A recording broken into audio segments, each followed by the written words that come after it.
सभी विद्यार्थियों को मेरा नमस्कार। मैं चेतन शर्मा आप सभी लोगों का आधुनिक विद्यालय के इस चैनल पर हार्दिक स्वागत करता हूं। स्टूडेंट, आज से हम सोशल साइंस कक्षा 9th एनसीईआरटी की पुस्तक की सीरीज स्टार्ट करने जा रहे हैं। हाल ही में राजस्थान सरकार के द्वारा राजस्थान बोर्ड में एनसीईआरटी की पुस्तक लागू कर दी गई है, अर्थात सत्र 2020-21 से एनसीईआरटी की पुस्तक राजस्थान बोर्ड में लागू हो चुकी है। कक्षा 9th की पुस्तक सोशल साइंस की आज से हम जो स्टार्ट करने जा रहे हैं, इस पुस्तक के कुल 5 भाग हैं, जिसमें से पहला भाग भारत और समकालीन विश्व। एनसीईआरटी की मूल पुस्तक में कुल 8 चैप्टर हैं, जिसमें से राजस्थान सरकार के द्वारा इसमें कुल 5 ही चैप्टर लिए गए हैं। पहला चैप्टर है फ्रांसीसी क्रांति, दूसरा चैप्टर है यूरोप में समाजवाद और रशियन क्रांति, तीसरा चैप्टर है नाजीवाद का उदय और हिटलर, चौथा चैप्टर है वन्य समाज और उपनिवेशवाद, और छठा चैप्टर है आपका आधुनिक विश्व और चरवाहे।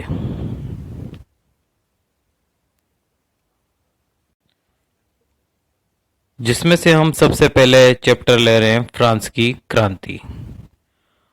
फ्रांस वेस्टर्न यूरोप का सबसे बड़ा देश है, या यूं कहें कि पश्चिमी यूरोप में सबसे बड़ा देश फ्रांस ही है। इसकी सीमाएं स्पेन, जर्मनी, इटली, लग्जमबर्ग और ऑस्ट्रिया और इंग्लैंड, और इसके बीच में एक इंग्लिश चैनल भी है। फ्रांसीसी क्रांति का दुनिया में बड़ा महत्व है, क्योंकि आज दुनिया की जो संविधान है, चाहे हमारा संविधान है, हमारे भारत का जो संविधान है, उसमें जो मूल अधिकार है, 6 मूल अधिकार आप सबने पढ़े होंगे। उन मूल अधिकारों में से 2 मूल अधिकार, स्वतंत्रता और समानता, वो फ्रांस की ही क्रांति की देन है। फ्रांस की क्रांति का नारा ही था समानता, स्वतंत्रता और बंधुत्व।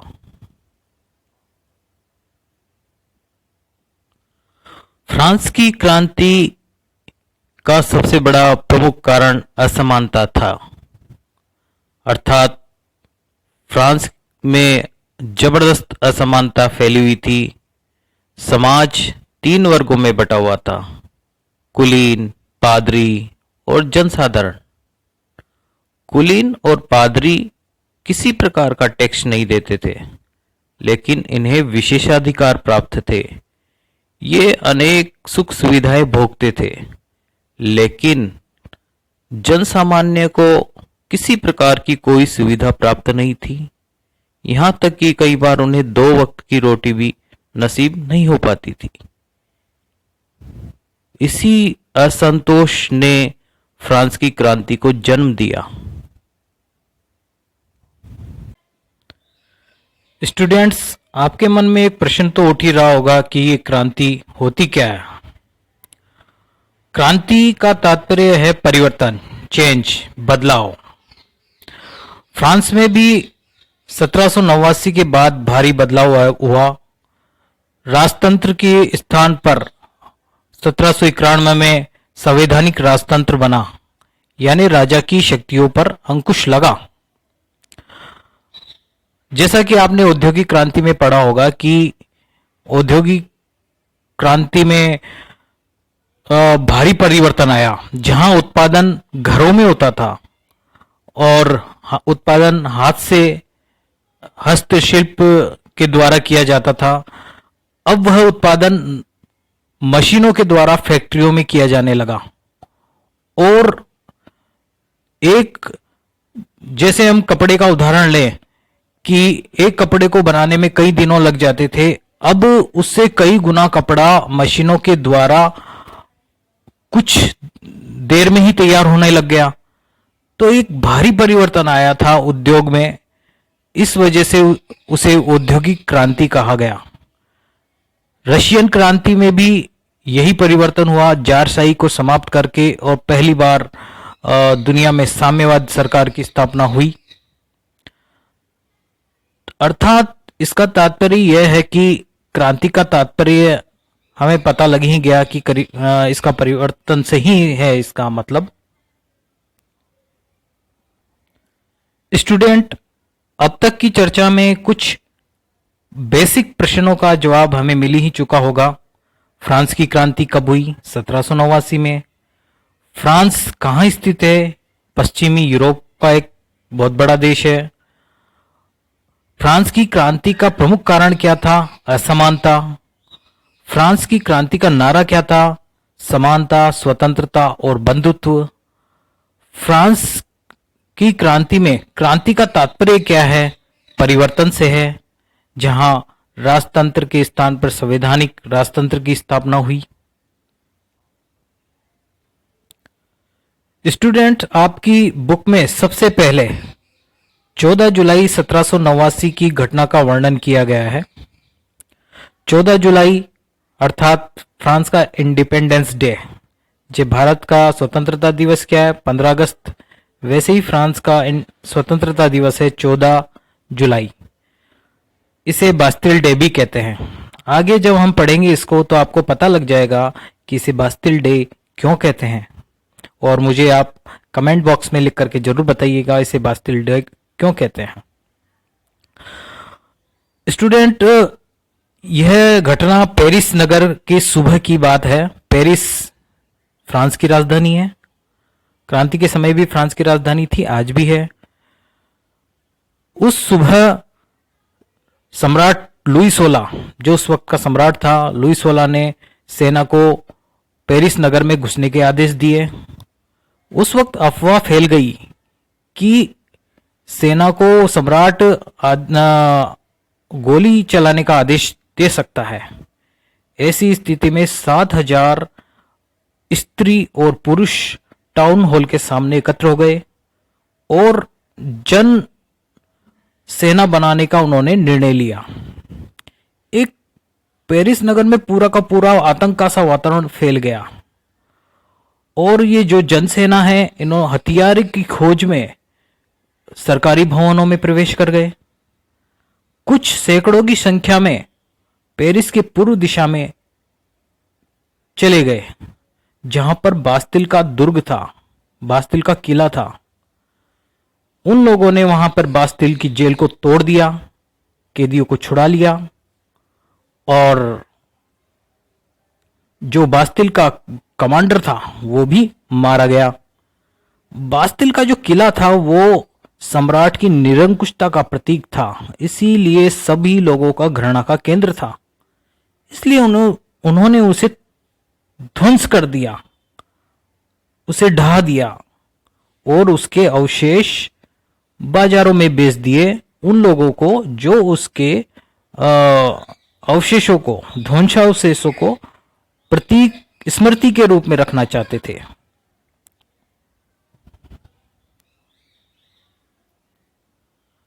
बाद में ये घटना और भी बढ़ गई, और छोटी मोटी झड़पें गांवों में, शहरों में होने लगी, और पाव की रोटी की कीमतें बढ़ गई, जिसका विरोध सबने किया। और बाद में इसकी परिणति सम्राट को फांसी के रूप में हुई, जिसका अनुमान शायद किसी को भी नहीं था।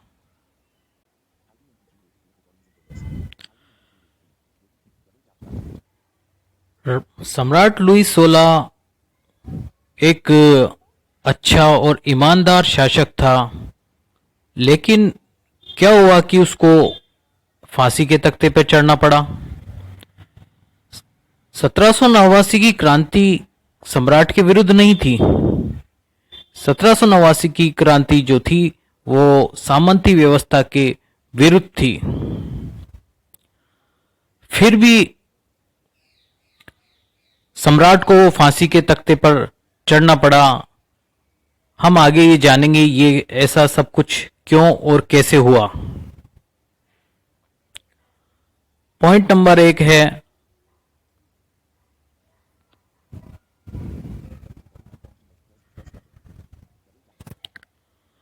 स्टूडेंट, आप चित्र 1 में बास्तिल का दुर्ग देख सकते हैं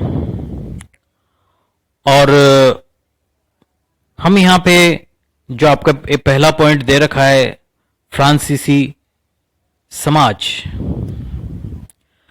सबसे पहले हम देखें कि लुई 16वां जो 1774 में राजा बना, सम्राट बना, वह बुर्वो राजवंश से संबंधित था। जैसे हमारे यहाँ राजवंश होते हैं, चौहान, चालुक्य, प्रतिहार, ये राजवंश है हमारे यहाँ के। वैसे ही फ्रांस का राजवंश है बुर्वो राजवंश, उससे संबंधित था लुई 16वां। लुई 16वां के विवाह मैरी एंटोनियट से हुआ, जो कि ऑस्ट्रिया की राजकुमारी थी। वह एक बहुत ही जिद्दी और फिजूल खर्ची महिला थी। जो लुई 16वां गद्दी पे बैठा, उसकी आयु उस समय 20 साल थी। उसके गद्दी पे बैठते ही पूरा का पूरा राजकोष खाली था, क्योंकि फ्रांस लंबे समय से युद्धों से जूझ रहा था। उदाहरण के लिए मैं आपको बताऊं, 1756 से 1763 तक सप्तवर्षीय युद्ध फ्रांस के और इंग्लैंड के मध्य हुआ। इसके अलावा लुई 15 ने अपने भोग विलास के लिए पेरिस से कुछ दूर वर्साय नामक महल बनवाया। यह महल इतना भव्य था और इस पे लागत बनवाने में इतना खर्च आया था कि हम अंदाजा भी नहीं लगा सकते। हम कह सकते हैं कि फ्रांस के बजट का एक बहुत बड़ी राशि उस पर खर्च हुई थी और उसके रखरखाव पे काफी बड़ी राशि खर्च हो रही थी।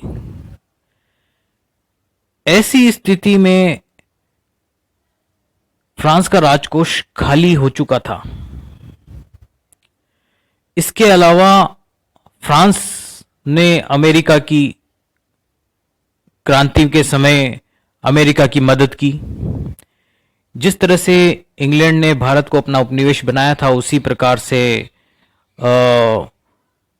अमेरिका में भी फ्रांस के 13 उपनिवेश थे।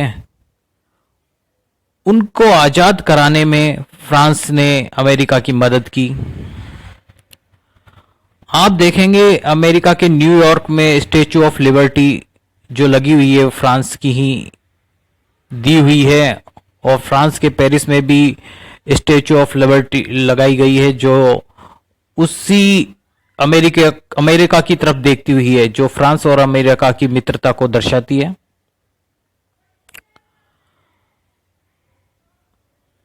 अमेरिका को आजाद कराने में फ्रांस का योगदान तो था ही, लेकिन उसके दौरान फ्रांस पर 10 अरब लिब्रे का कर्जा चढ़ चुका था। 2 अरब लिब्रे का पहले ही कर्जा चढ़ा हुआ था। लिब्रे फ्रांस की मुद्रा है, जो 1794 में बंद कर दी गई।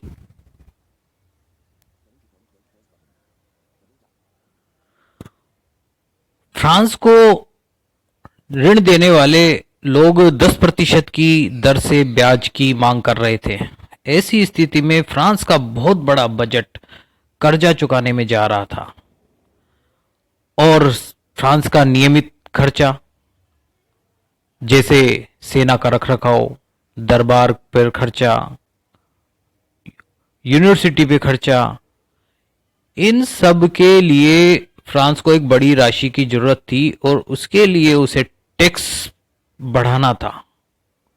वो भी फ्रांस के लिए नाकाफी था। और टैक्स किस पर, आप सब समझ गए होंगे कि टैक्स कौन दे रहा था। हम पहले ही बात कर चुके हैं, तृतीय स्टेट यानी तीसरा वर्ग। हम फ्रांस के बारे में, फ्रांस के समाज के बारे में जाने कि फ्रांस का समाज उस समय कैसा था। फ्रांस में कुल 3 वर्ग थे जिन्हें एस्टेट कहा जाता था: कुलीन, पादरी और जनसामान्य। कुलीन और पादरी को विशेषाधिकार प्राप्त थे, अर्थात ये किसी प्रकार का कोई टैक्स नहीं देते थे। लेकिन तीसरा स्टेट वो टैक्स देता था, लेकिन उन्हें किसी प्रकार की सुख सुविधाएं प्राप्त नहीं थी। जैसे हम बात करें टाइथ, टाइथ नाम का टैक्स, TITHE, टाइथ नाम का टैक्स जो कि चर्च, एक धार्मिक कर था जो कि जनसाधारण चर्च को देते थे। यह उपज का कुल 10% होता था। टाइल नाम का एक प्रत्यक्ष कर था जो सम्राट को प्रत्यक्ष रूप से दिया जाता था। TAILLE, टाइल नाम का एक प्रत्यक्ष कर जो कि एक सम्राट के लिए एक राजकोष में जमा होता था। इसके अलावा भी जनसाधारण को कई प्रकार के अप्रत्यक्ष टैक्स देने पड़ते थे, जैसे नमक पर टैक्स। कुछ नमक उनको परसेंट नमक खरीदना ही पड़ता था। इसके अलावा आटा जो पिसवाने का भी कार्य होता था वो भी एक तरीके से किसी सामंत की ही चक्की पर पिसवाया जाता था। सामंत या कुलीन का मकान बनाना हो, उसकी सड़कें बनानी हो, उसके जमीन पर मुफ्त में कार्य करना हो, ये सब अप्रत्यक्ष टैक्स थे जो जनसाधारण या किसान को चुकाने होते थे। कुलीन और पादरियों की संख्या 10% थी, लेकिन फ्रांस की 60% जमीन पर उनका अधिकार था। 90% किसान और मजदूर थे, लेकिन उनका फ्रांस की जमीन पर कुछ ही प्रतिशत जमीन पर उनका अधिकार था। वह कुलीनों की जमीन या सामंतों की जमीनों पर ही कार्य करते थे।